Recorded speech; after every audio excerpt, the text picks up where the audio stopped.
I grew up in a poor family. My dad was a gambler, womanizer, and he left us when I was 18 months. I have two elder sisters, plus the political instability in Indonesia. That's why we often felt insecure and a lot of fear and anxiety. So at the age of 20, I met a Singaporean businessman. He said that he fell in love with me and he wanted to marry me. So I got married 6 months after we met each other. 6 months later, I got pregnant. And because he wants the baby to become a Singaporean, so that's how I came to Singapore 23 years ago.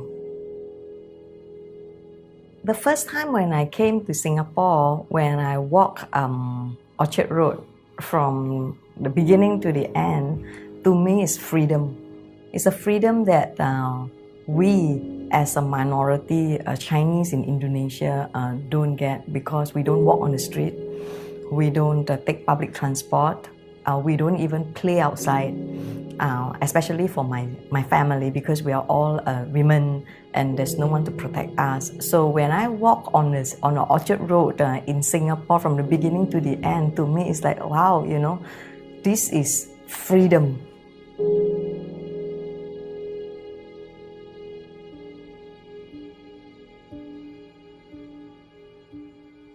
When Joel was born, the second day, the doctor detected some abnormality. On the 5th day, they concluded that Joel had Williams syndrome. Williams syndrome is kind of Down syndrome that is lacking in the chromosome, in the gene. So and also because her ventricle is very thick, preventing the blood and the energy circulation to go to the upper part of the body.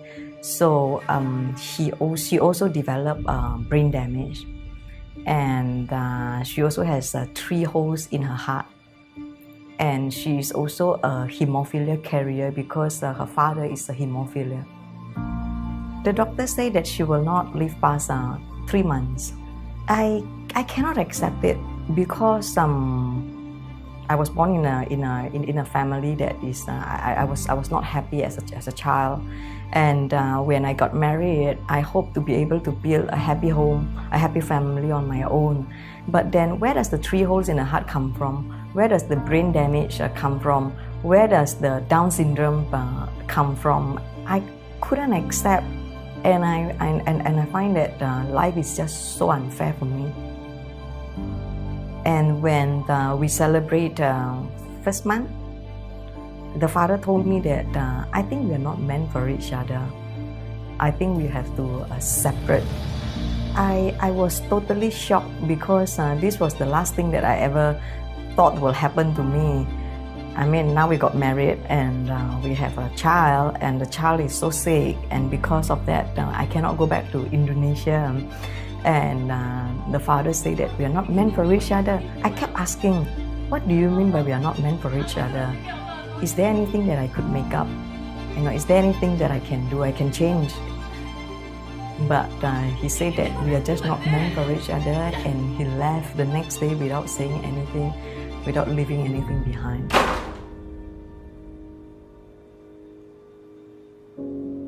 I was puzzled for months that why my marriage has to end this way, because prior to coming to Singapore, everything was perfect, everything was good, and I was happy, and I did not sense anything wrong with my marriage.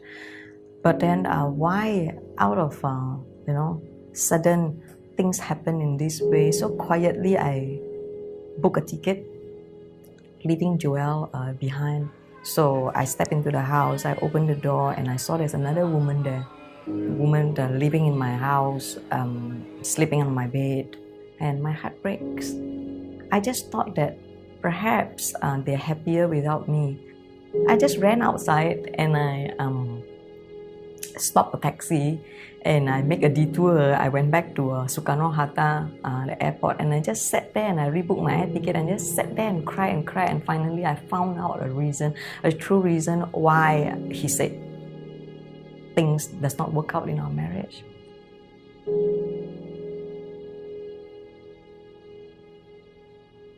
I came back to Singapore and all hope is gone. I was too ashamed of myself. I was too ashamed to even tell my mother we're still in Medan, because to me, you know, I left Medan with high hope that I'm going to be well-to-do. I'm going to marry a businessman, and I'm going to make it in life, and you know, building my own family. I'm going to be happy. But when things happened not in a way that I thought, it is too shameful for me to go back to Medan. It is too shameful for me to even tell my mother about all the bad things that happened to me, because I saw how my mother suffer raising the three of us up single-handed. She has to work, you know, and then she has to deal with being no husband at such a young age, being bullied by neighbors and friends and relatives, and I grew up, saw her suffering. So to me, the last thing that I want to do is to break this news to her. So there's no way out. There's no money, no friend. I'm not able to speak English, and it's in a foreign land that I know not of the culture, the people, the language. So there's no way out for me. So I thought the only way is to end it. I plan to jump down from 14th floor in the apartment where I stay. But God has a higher way for me. At that point of time, all that I felt right here was painful. The pain of betrayal. It has become physical, that pain, you know, that even when I breathe, it's painful. I count every second of the day. I was in a severe depression. I don't sleep for 5 days. I can don't eat for 5 days. I wrote a letter to my mother to say that I'm sorry I cannot send money. I cannot, be a good daughter. And then I make all plan already. I'm getting ready to go out for the last time. I received a phone call from an insurance agent. His name is Steve. I don't know him. He said that, I heard from so-and-so that, you know, you have a baby, and if you buy an insurance policy from me right now, the price is very good. So I said that, no, I'm not buying insurance. I don't have money to buy insurance. And I want to put down the phone. And he said, wait, hold on. He said that, my church has evangelistic meeting. There's a special speaker coming. Can I invite you to a church? Church was a foreign to me, because my whole life I've never stepped into the church. Before I said no, I remember that, hey, I want to go to Orchard Road. It's very troublesome for me to carry baby, bring pampers, bring milk powder and all that, and go out, and because I'm not familiar with Singapore. Yeah, and I said to him the strange answer. I said that, if you can bring me to Orchard Road, okay, either before or after your service, okay, I'll go with you. I never expect him to say yes, but then he said, yes, I'll come and get you, because my church is slightly off Orchard Road. So he came with his wife. He picked me up, and then he sent me to a church. And I was seated at the last third row from the back, holding on to a baby. And this man that brought me to the church with his wife, they just put me there, and then they just disappear. I don't know where they are. And it's English service. I don't understand English. It's the first time in my entire life that I stepped into a church that I do not understand. I don't understand the language. They were singing in English, I don't understand. The pastor was preaching in English that I don't understand a single word. Throughout the entire service, I only focused on one thing. It's very painful here. I couldn't breathe. When is this going to end? Because I just want to go out and I just want to end my life. Until At the end of service, the speaker asked, is there anyone that want to come forward to get prayer? I didn't even know. But up from the stage, the preacher was pointing at me. He said, that woman with a baby, I want you to come forward. Ushers came from the left and from the right and asked me to go out. I said, go out, the preacher is calling you. I went out carrying the Joel. They were trying to translate in Hokkien to me. And the preacher was asking me, he said, do you want to receive Jesus Christ as your personal Lord and Savior? My answer is, who is Jesus? I don't know who is Jesus. If he can even get me out of my situation. I saw the whole auditorium was red in color, radar red. And then suddenly, because when I went out feeling very pain, a lot of pain right here and suffocating. But as I went out and I said, who is this Jesus? Suddenly I sensed peace that transcends beyond understanding. Peace that I never thought in my entire life exists. I asked them, I don't know who is this Jesus, but if this Jesus that you're talking about equivalent to this peace that I am experiencing, I must have it. I cannot do without it. So I received Jesus Christ as my personal Lord and Savior there and then. I came home. That was the first night that I slept so soundly. And my daughter, for the strangest reason that normally she will wake up every 2 hours, she also sleep very soundly. So the both of us able to sleep until the next day, 9 o'clock. That morning, when I wake up, something happened as I wake up and as I walk to the window. As I look out, how come this world can be so beautiful? You see, nothing has changed at that point of time. The father is still gone. I still don't have money. I still don't have anything. I still don't have hope. And I was trying to search, where is that pain? Where is that pain that I couldn't even breathe? It is gone. Just like that. Nothing has changed externally, but something changed within me. Something changed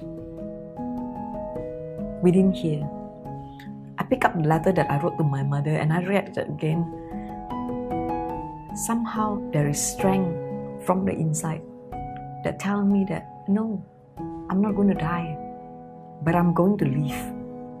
I'm going to live for my daughter, and most important of all, I'm going to live to declare that, hey, Jesus that I just knew the night before, He can heal and mend my broken heart.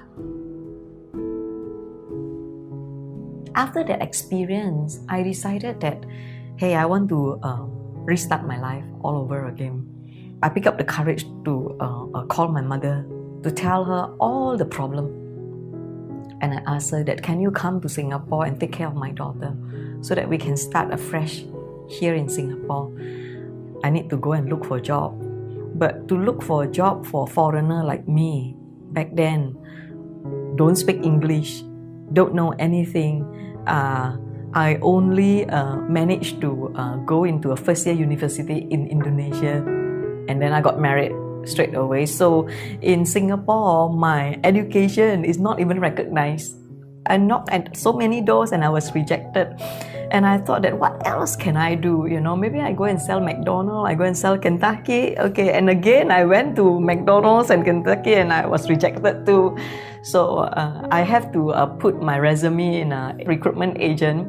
And then one day the recruitment agency called me and they said that, you know, I was looking through your CV and I found out something that you're good at. Bahasa Indonesia. The only thing that I was good at, is Bahasa Indonesia.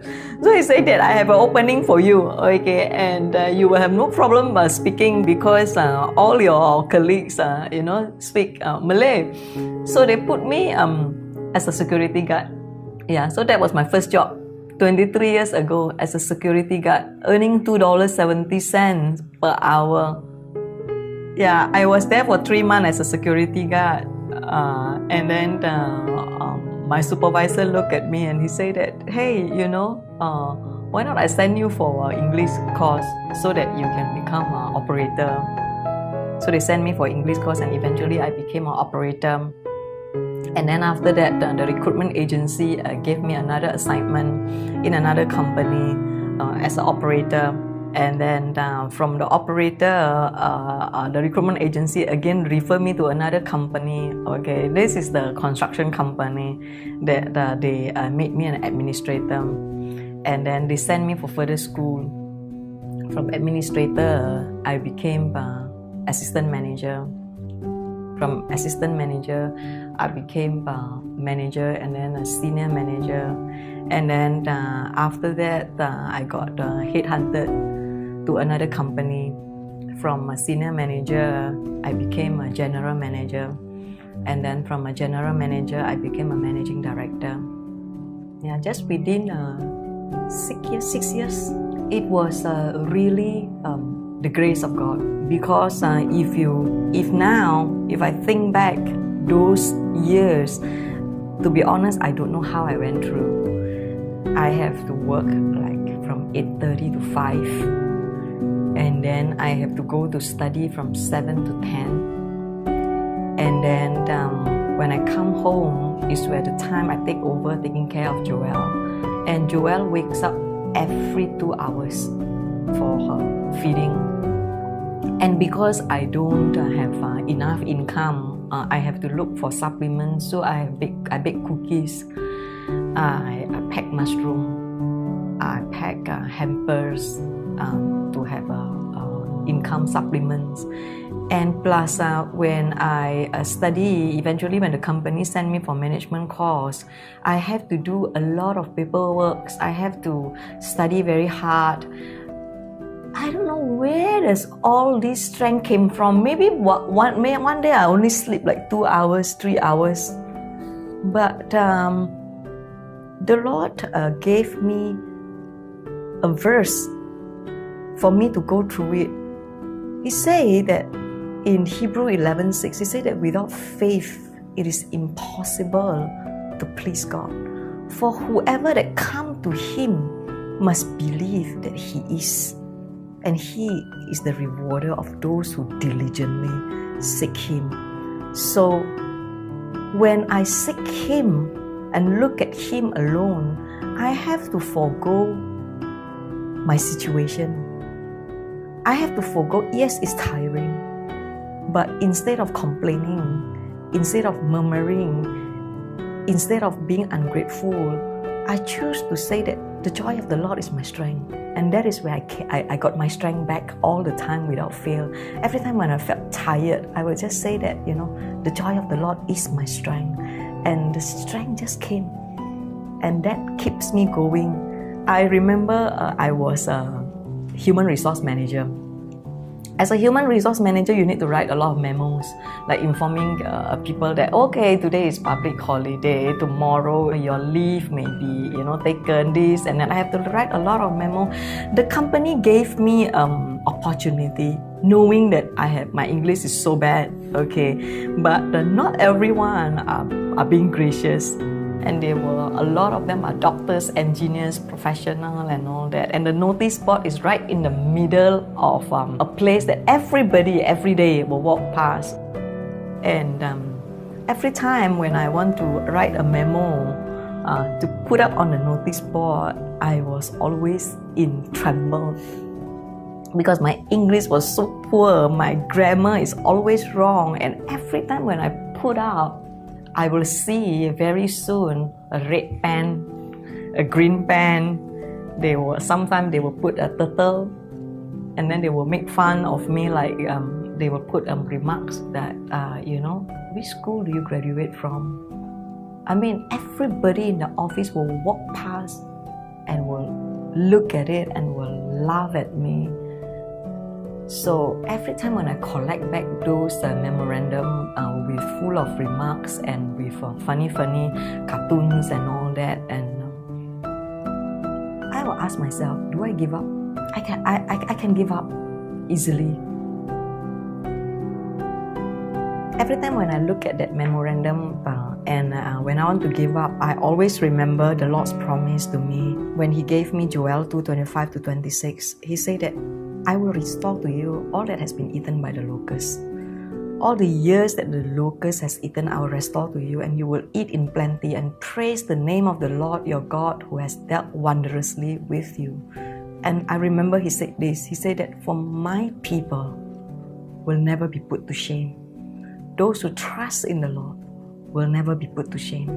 So I say that, okay, I will work even harder and I will turn this adversity into something that will come out good for me.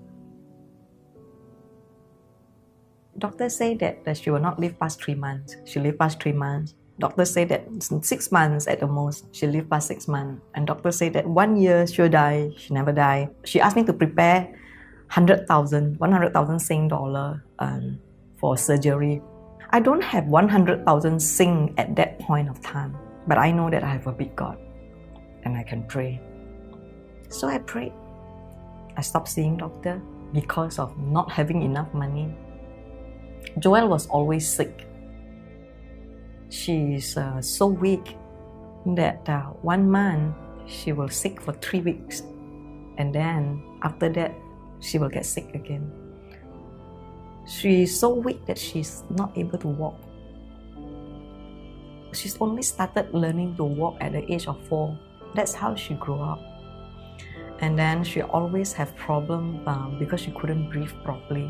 She will always have problem during feeding, during milk time. Prayed and prayed and prayed and prayed, and she got better. I sense that she got better, although I never bring her to see doctor, but just praying and praying. And at the age of 6, God say, why not you bring her back to see the doctor and see what the doctor say. I brought her back to see the doctor. They did the ECG on the heart. And they asked me, what did you do to this child? I said, I didn't do anything. He said that it cannot be. He said, you look at the old report, this heart, the 3 holes in the heart and is failing, okay. But he said, when you look at the new report, okay, this heart is normal, it's totally perfect. And to them, it is still impossible because as they put the 2 reports together side by side, the old report and the new report, they say that these 2 hearts is not connected to each other. And to them, from the medical point of view, it is something that is impossible because they cannot trace back. The doctor told me that, from their medical point of view, there's a recovery process. Every time, when from there's a hole to become no holes. Okay, so it's like, closing up, they're able to trace. He said, but in your daughter's case, we are unable to trace anything because these 2 hearts, as they put together, it has got different, it's a different set of heart, as if that there's a hand that removed the old one and put in the new one, okay. And who can do this kind of miracle? It's only God. So God heals her heart, and I became greedy. I say that God, if you can heal the heart, you can heal the brain too. At that point of time, Joelle was 6 years plus, and I need to register her to a primary school. So I say that God, surely you heal the heart, surely you heal the brain too. Because what good is it if she has a perfect heart without a perfect brain? So every day I pray, God, you must heal. You must heal. When are you going to heal? I got no more time. I prayed and prayed and prayed and prayed and prayed, and I make my own decision. I say that Joelle must be a normal child. Okay, the Lord surely will heal her brain. So I put her in a normal school. So the Lord spoke to me. He said that, do you think that Joelle is a burden to you? I say, of course, yes. You ask any parents who have a special child, it's very burdensome. You don't know what to do to them. Sometimes you want to scold them. You think they don't know, they know. Sometimes you scold them, it turns out to be they don't know. The Lord said, what about I say that she's a blessing to you? I said, how can a burden become a blessing? He said that, is it easy to love the lovable? Yeah. But if you are able to love the unlovable, you see already you don't know how to love. And the love is always come with a question. Why can't you be normal? Yeah, the conditioned love, When you're able to love the unlovable, then the true Christ-like love will be developed in you. He said that, what makes you think the world called them special child? The Lord said, because they were special in my sight. And I was like, wow, God, you said that they are special in your sight. You don't even call me special in your sight. So I said, okay, Lord, if you say that this child is a blessing, then so be it. From today onwards, I'm going to change my prayer. I'm not going to say that, God, you must heal her. I'm not going to twist your hand to say that, God, if you don't heal her, I'm not going to friend you. But be it unto me according to your will. If today she will be like a thorn on a Paul's side to me, so that I will cling on to you with that tenacity that I will never let you go, so be it. I took Joelle out from a normal school. I put her in a special school. I said sorry to her. I say that I am sorry. Mommy is sorry. My mouth, I said I love you. But in my heart, I have never truly 100% accept you as who you are. But from today onwards, I'm not going to expect you to be like what I wish for or I dream of. But I'm going to just accept you as how the Lord has created you. She cried big time. She cried and cried and cried and cried, and I thought she didn't know all this, but they knew. She knew. They have a very sensitive heart. They know who can accept them fully and who is not accepting them fully. And progressively, I saw that she recovered. From there onwards, she excelled. When I put her in a normal school, she's always condemned there. I put her in a special school, she became a school prefect. And then she started learning piano.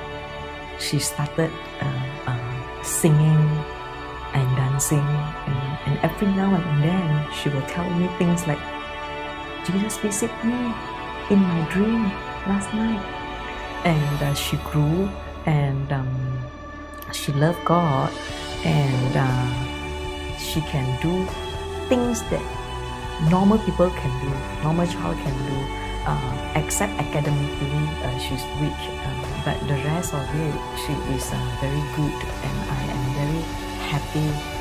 All the while I thought that my existence is to care for Joelle, but the Lord reminded me, actually is Joelle is there so that I can fulfill God's purpose in my life.